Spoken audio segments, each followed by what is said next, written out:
السلام علیکم students, welcome back to my YouTube channel. امید ہے آپ سب ٹھیک ہوں گے۔ اس سے پہلے والی ویڈیو میں ہم نے خلیفہ اول یعنی حضرت ابو بکر صدیق رضی اللہ تعالیٰ عنہ کے بارے میں مختصراً سمجھا کہ کس طرح سے مسلمانوں کو انتشار سے بچانے کے لیے ثابت قدم رہے۔ حضرت ابو بکر صدیق رضی اللہ تعالیٰ عنہ کی سیرت کے بارے میں تھوڑا سمجھتے ہیں۔ مختصراً یہ کہ حضرت ابو بکر صدیق شرف انسانیت کا زندہ نمونہ اور اخلاق نبوی صلی اللہ علیہ وسلم کی مجسم تصویر تھے۔ آپ رضی اللہ تعالیٰ عنہ کی سیرت کی سب سے بڑی خوبی یہ تھی کہ آپ نے سنت رسول کو زندہ رکھا۔ آپ رضی اللہ تعالیٰ عنہ میں سب سے بڑھ کر شریعت اسلامی سے واقف تھے۔ حضرت ابو بکر صدیق رضی اللہ تعالیٰ عنہ اسلام کے اصولوں کے پابند تھے اور اسلام کے زرعی اصولوں کو اپنے سامنے رکھ کر حضرت ابو بکر صدیق رضی اللہ تعالیٰ عنہ نے اپنے دور خلافت کا آغاز کیا۔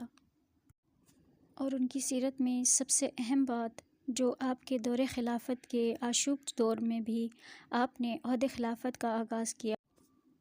آپ رضی اللہ تعالیٰ عنہ نے خلوص رسول سے محبت اور تقوی، امانت و دیانت اور خشوع اور خضوع کی جو مثال قائم کی وہ مسلمانوں کے لیے نیکی کا ایک معیار ہے۔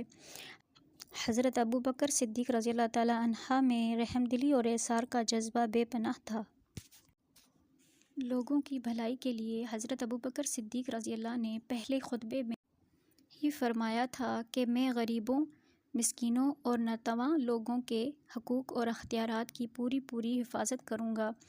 حضرت ابو بکر اسلام کے اس قدر شیدائی تھے کہ رسول اللہ صلی اللہ علیہ وآلہ وسلم کی کافروں اور دشمنوں کے ساتھ جتنی جنگیں ہوئیں ان میں حضرت ابو بکر نے بڑھ چڑھ کر حصہ لیا اور تمام امور میں حضرت محمد صلی اللہ علیہ وآلہ وسلم کے مشیر خاص کی حیثیت رکھتے تھے، اس لیے اسلامی علوم و فنون میں بھی آپ کا درجہ بلند تھا۔ اب اسٹوڈنٹس، ہم نے اتنا سمجھ لیا کہ حضرت ابو بکر صدیق رضی اللہ تعالیٰ عنہ کی نامزدگی کس طرح ہوئی، کن حالات میں ہوئی، اس وقت کیا حالات تھے۔ اب ہم پڑھیں گے وہ وقت جب حضرت ابو بکر کی خلافت کا آغاز ہو چکا تھا، مسلمان ان کی خلافت کو تسلیم کر چکے تھے، اور خلافت کے بعد آنے والے کون سی وہ مشکلات تھیں، مسائل تھے جن کا اب ہم جانتے ہیں کہ حضرت ابو بکر صدیق کی خلافت کی ابتدا انتہائی ناسازگار حالات اور سخت مشکلات اور پرخطر واقعات سے ہوئی، جس کے باعث ملت اسلامیہ کی کشتی ڈگمگاتی نظر آ رہی تھی، کیونکہ رسول اللہ کے وصال کی خبر سنتے ہی اسلام کے دشمنوں نے سازشوں کے جال بننا شروع کر دیے، لیکن حضرت ابو بکر نے اپنے حسن و تدبر اور دینی بصیرت اور عزم اور استقلال سے امت کو تباہی سے بچا لیا۔ اب ہم جانتے ہیں کہ وہ کون سی مشکلات تھیں جن کا حضرت ابو بکر صدیق کو شروع میں ہی سامنا کرنا پڑا۔ ان میں 4 قسم کی مشکلات تھیں۔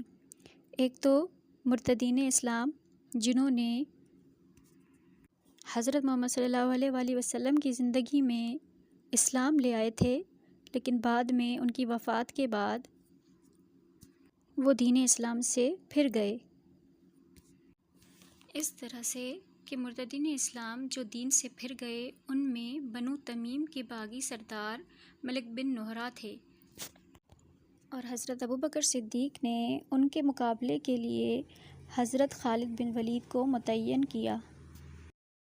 اس کے بعد دوسری بغاوت بحرین کے قبائل بنو بکر نے کی اور اس کے مقابلے کے لیے علاء بن خضرمی رضی اللہ کو روانہ کیا، اور تیسری بغاوت عمان میں یقین بن مالک نے کی، جو خودسری کا دعویٰ کر رہا تھا، تو حضرت ابو بکر صدیق نے حضرت حذیفہ رضی اللہ کو مقابلے کے لیے روانہ کیا۔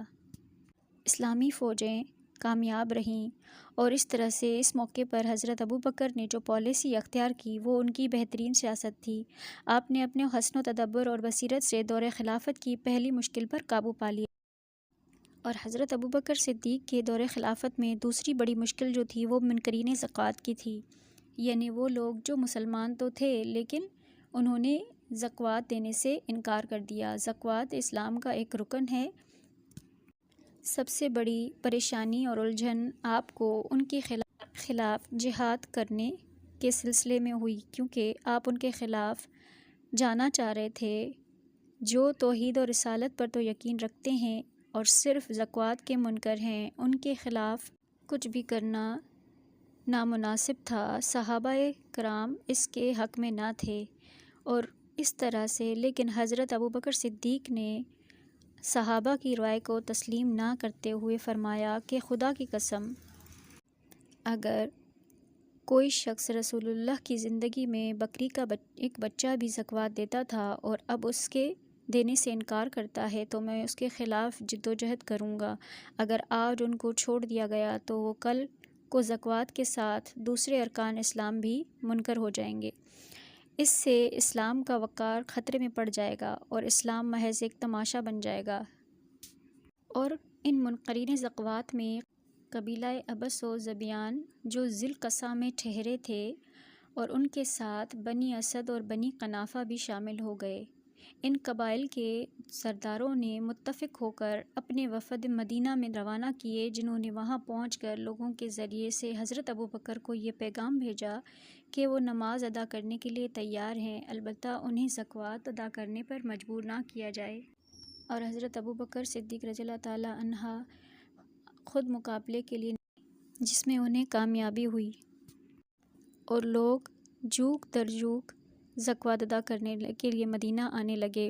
اس طرح آپ نے اپنی پوری طاقت سے زکوٰۃ ادا نہ کرنے والے فتنے کو کچل دیا اور منکرین زکوٰۃ کو زکوٰۃ ادا کرنے پر مجبور ہونا پڑا، اور اسلام کی حفاظت و بقا کے لیے آپ نے دینی بصیرت سے کام لیا اور مشکل پر قابو پا لیا۔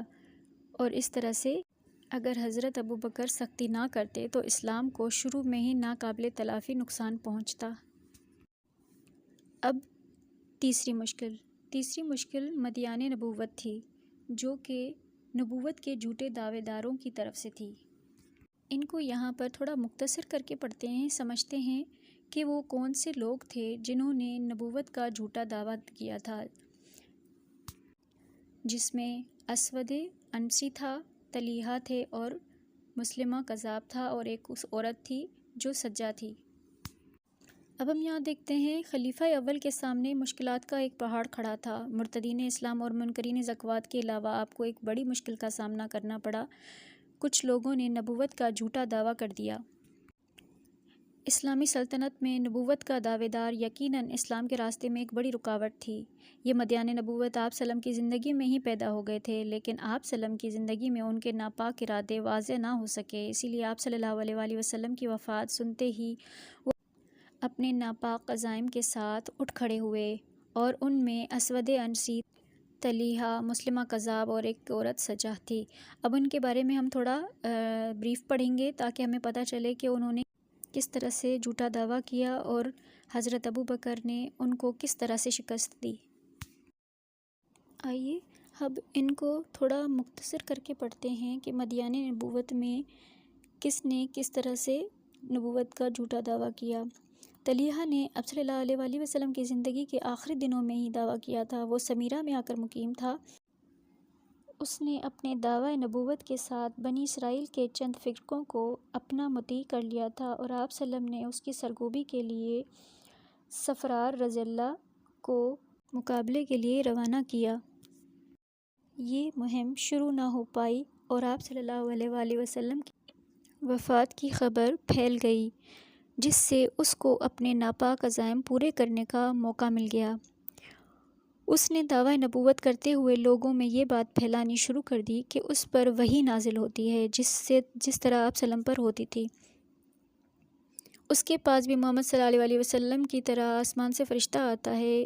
اس طرح سے وہ لوگوں کو اپنی طرف مائل کر رہا تھا۔ حضرت ابوبکر صدیق رضی اللہ تعالیٰ عنہ نے اس کے خلاف فوجی کارروائی کرنے کو مناسب سمجھا اور حضرت خالد بن ولید کو اس کے مقابلے کے لیے روانہ کیا، اور شکست ہوئی۔ اس طرح سے اس کی جھوٹی نبوت کا خاتمہ ہو گیا۔ اس سے مقابلے میں شکست ہوئی۔ وہ بھاگ کر شام پہنچا، وہاں بنو کلب میں سکونت اختیار کر لی، اور کچھ ہی عرصے کے بعد دوبارہ اسلام قبول کر لیا۔ اس کے بعد دوسرا اسود عنسی، جس نے نبوت کا جھوٹا دعویٰ کیا۔ دوسرے نمبر پہ اسود عنسی آپ صلی اللہ علیہ وآلہ وسلم کی وفات کے بعد لوگوں کو اپنی طرف مائل کرنے لگا۔ کئی لوگ اس کے گمراہ کن خیالات سے متاثر ہو کر اس کے ساتھ ہو گئے، یہاں تک کہ ایک جماعت پیدا ہو گئی۔ لوگ اس کے گمراہ کن خیالات سے متاثر ہو کر اس کا ساتھ دینے لگے۔ حضرت ابوبکر نے اس کے خلاف بھی کارروائی کی، لیکن اس کی جماعت میں خود اختلاف پیدا ہو گیا اور اپنی ہی جماعت کے اختلاف میں وہ مارا گیا۔ اسود عنسی یمن کا باشندہ تھا، بنیادی طور پر وہ کاہن تھا۔ تیسرے نمبر پر نبوت کا جھوٹا دعویٰ کرنے والی سجا یعنی ایک عورت تھی۔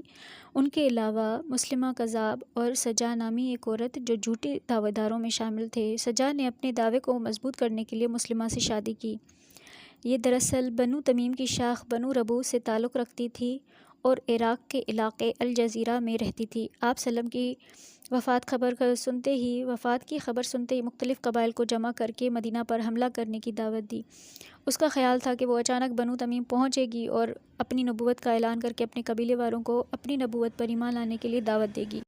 یہ سجا کا ناپاک منصوبہ تھا، لیکن بنو تمیم پہنچتے ہی یہ مقصد میں کامیاب نہ ہو سکی۔ پھر ایک دفعہ راستے میں خالد بن ولید کی سرکردگی میں لشکر اسلام سے سامنا ہو گیا، جس پر اس کی جماعت منتشر ہو گئی اور سجا بنو تخلف کے جزیرے میں جا کر مقیم ہوئی اور چند دنوں کے بعد ایمان لے آئی اور باقی زندگی بطور مسلمان بسر کی۔ مسلمہ کذاب، جو کہ اس عرصے میں جھوٹی نبوت کا چوتھا دعوے دار تھا، اس نے اتنی طاقت حاصل کر لی تھی کہ اس کا 40,000 کا لشکر یمامہ کی وادیوں میں پھیل گیا تھا۔ حضرت ابوبکر نے اس کے مقابلے کے لیے اکرمہ بن ابو جہل کو یمامہ کی طرف روانہ کیا اور اس عرصے میں شرجیل بھی مدد کو آ پہنچا اور خالد بن ولید جو اس عرصے میں مرتدین سے نپٹ چکے تھے، تو حضرت ابوبکر نے انہیں اکرمہ اور شرجیل کی مدد کے لیے یمامہ کا رخ کرنے کا حکم دیا۔ اور اب مسلمانوں کے لشکر کی تعداد 13,000 تھی۔ فریقین میں نہایت سخت مقابلہ ہوا اور اس طرح سے مسلمہ کذاب کو شکست ہوئی اور خالد بن ولید نے جنگ کے خاتمے کے بعد اہل یمامہ سے صلح کر لی۔ اس طرح نبوت کے جھوٹے دعوے داروں کو خاتمہ ہو گیا، جنہوں نے لوگوں کو گمراہ کر کے ایک سنگین فتنہ برپا کر دیا تھا۔ یہ فتنہ اسلامی سلطنت کے لیے ایک بہت بڑا خطرہ تھا، لیکن حضرت ابوبکر کی دینی اور سیاسی بصیرت سے ختم ہو گیا، اسلام کو انتشار سے بچا لیا۔ تو اسٹوڈنٹس، آج کی ویڈیو میں اتنا ہی۔ اگر آپ کو ویڈیو اچھی لگے تو لائک کریں، شیئر کریں اور سبسکرائب کریں۔ پھر ملتے ہیں نیکسٹ ویڈیو کے ساتھ، تب تک کے لیے اللہ حافظ۔